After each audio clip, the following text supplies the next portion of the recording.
me thank those who have spoken before me and remind us that interference in Africa started with slavery. When slavery had lost its value, it graduated into colonization.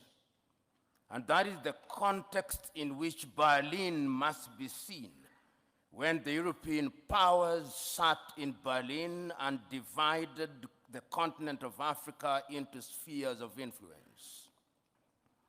When colonization had lost its luster through a combination of certain realities and agitation from the continent, we regained our independence. But as John Henry Clark, that great African-American, said, we regained independence by mimicking European governance systems. And he rightly says, no African country will ever succeed on the basis of those systems. After that, the neo-colonial project was instituted. And all of us will remember Kwame Nkrumah's book, Neo-Colonialism, the Last Stage of Imperialism. And he there says, the most dangerous. We are now in a neo-colonial stage when the European powers are at their most diabolical, when the Americans are at their most diabolical. And it's not lost on me that they'll be meeting in Hiroshima next week as the G7. And how do they interfere? They interfere militarily. They ensure that you in the military are trained in Sandhurst, are trained in West Point, so they affect your mind. They interfere diplomatically, sometimes through gunboat diplomacy. And that is why you see sometimes your typical European ambassador treats our heads of states in a condescending manner. They interfere through institutions such as the IMF and the World Bank. They interfere by ensuring that our economic infrastructure is beholden to theirs through dollarization. They interfere through education. They interfere by influencing our processes, by lending us advisors who tell us what to do. The neo-colonial project is alive and well, and it is at its most dangerous, and we Africans must smell the coffee. If we don't, they are going to continue to interfere. How else do they interfere? Through NGOs, Danida, CEDA, UK Aid, USAID.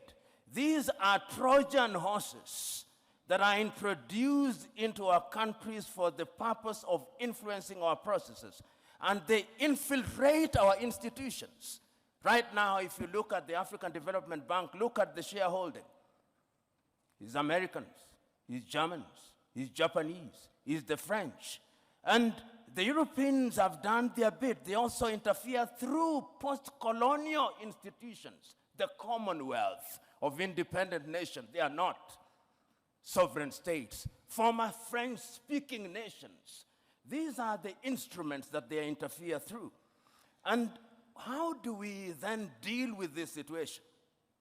We Africans must now begin to recognize, and this was recognized as early as 1963, and the chair of the commission is here. They'll be celebrating 60 years in Addis Ababa, Ethiopia.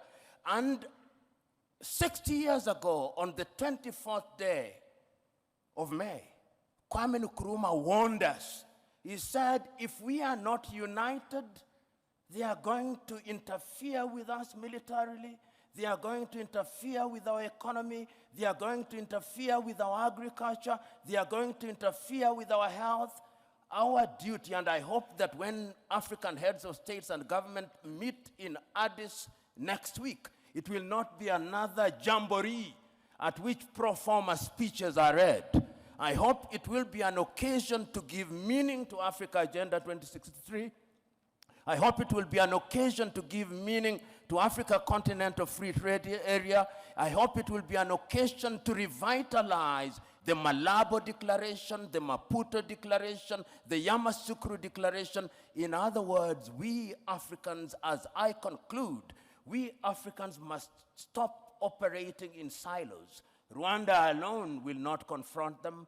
Burundi alone will not confront them. But if we go through the regional bodies and ultimately the African Union, we may indeed succeed in putting away this bulwark. And remember, it is no longer just Europe.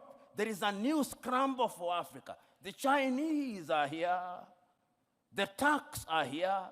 The Qataris are here. All of them are coming back. And the military bases that you see here is telling you that if you don't behave, we are going to use force.